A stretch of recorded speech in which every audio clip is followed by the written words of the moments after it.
ಶ್ರೀ ಗುರು ಬಸವಲಿಂಗಾಯ ನಮಃ.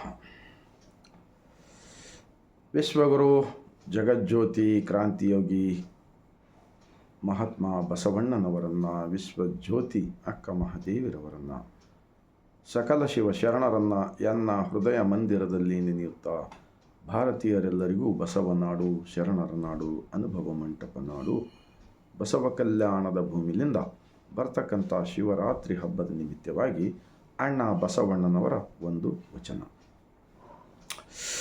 ಹಾಳು ಮರಡಿಗಳಲ್ಲಿ, ಊರ ದಾರಿಗಳಲ್ಲಿ, ಕೆರೆ ಬಾವಿ ಹೂ ಗಿಡ ಮರಗಳಲ್ಲಿ, ಗ್ರಾಮ ಮಧ್ಯದಲ್ಲಿ, ಚೌಪತ ಪಟ್ಟಣ ಪ್ರವೇಶದಲ್ಲಿ, ಹಿರಿ ಆಲದ ಮರದಲ್ಲಿ ಮನೆಯ ಮಾಡಿ, ಕರೆ ಎಮ್ಮೆ ಹಸುಗೂಸು ಬಸುರಿ ಬಾಣಂತಿ ಕುಮಾರಿ ಕೊಡಗು ಶಂಭುವರ ಹಿಡಿದುಂಬ ತಿರುದುಂಬ ಮಾರಯ್ಯ ಬೀರಯ್ಯ ಕೇಚರ ಗಾವಿಲ ಅಂತರ ಬೆಂತರ ಕಾಳಯ್ಯ ಧೂಳಯ್ಯ ಮಾಳಯ್ಯ ಕೇತಯ್ಯಗಳೆಂಬ ಈ 100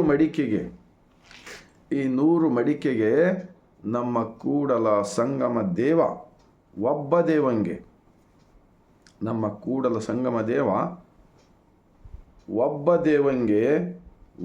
ದೇವಂಗೆ ಶರಣೆಂಬುವುದು ಒಂದೇ ದಡಿ ಸಾಲದೆ.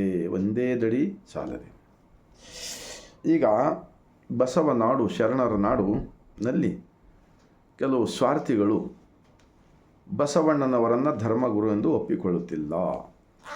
ಒಪ್ಪಿಕೊಂಡಿಲ್ಲ. ಮತ್ತು ಹಲವು ದೈವಗಳನ್ನು ಸೃಷ್ಟಿ ಮಾಡುತ್ತಾರೆ.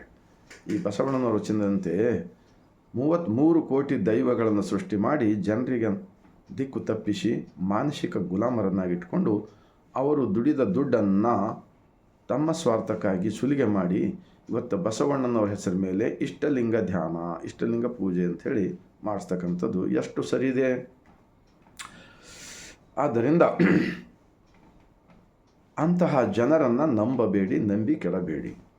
ಇನ್ನೊಂದು ಬಸವಣ್ಣನವರ ವಚನ, ಅವಳ ವಚನ ಬೆಲ್ಲದಂತೆ, ಹೃದಯದಲ್ಲಿರುವುದು ನಂಜು ಕಂಡಯ್ಯ, ಕಣ್ಣುಗಳಲ್ಲಿ ಒಬ್ಬನ ಕರೆವಳು, ಈ ಮನದಲ್ಲಿ ಒಬ್ಬನ ನೆನೆವಳು, ಈ ಮಾನಸಗಳಿಯ ನಂಬದಿರೂ ಕೂಡಲ ಸಂಗಮ ದೇವ. ಈ ವಚನ ಏನು ಹೇಳಿಕೊಡುತ್ತಂದರೆ,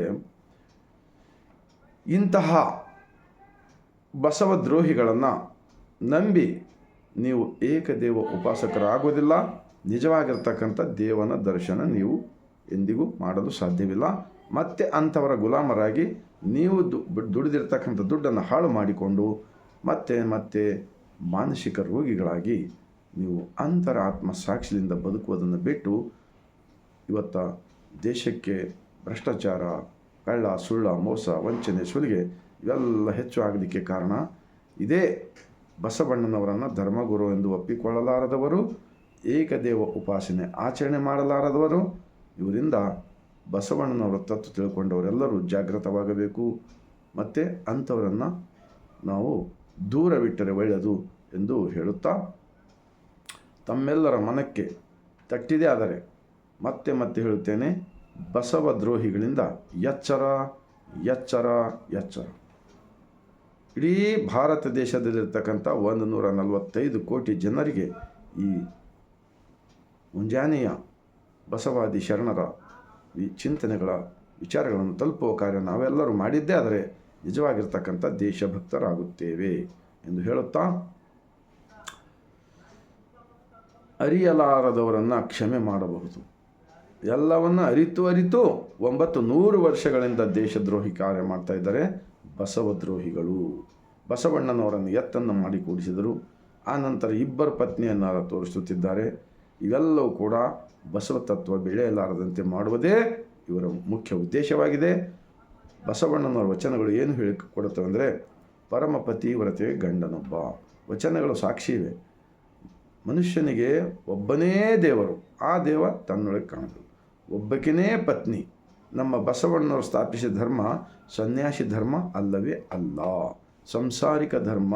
ಸಂಸಾರದಲ್ಲಿದ್ದುಕೊಂಡೇ ಅರಿವೇ ಗುರು, ದೇಹವೇ ದೇವಾಲಯ, ಕಾಯಕವೇ ಕೈಲಾಸವೆಂದು ತಿಳಿಸಿಕೊಟ್ಟಿರ್ತಕ್ಕಂಥ ಶರಣರ ಸರಳ ಜೀವನ ನೀವು ಮಾಡೋಣ. ಈ ಮೋಸಗಾರರು, ವಂಚಕರಿಂದ ದೂರವಿರೋಣ ಎಂದು ಹೇಳುತ್ತಾ, ಮತ್ತೊಮ್ಮೆ ಬಸವನಾಡಿನಿಂದ ಸರ್ವರಿಗೂ ಬಾಗಿದ ತಲೆ ಮುಗಿದ ಕೈಲಿಂದ ಬರುವ ಶಿವರಾತ್ರಿ ಹಬ್ಬದ ನಿಮಿತ್ತವಾಗಿ ಕೋಟಿ ಕೋಟಿ ಶರಣುಗಳು.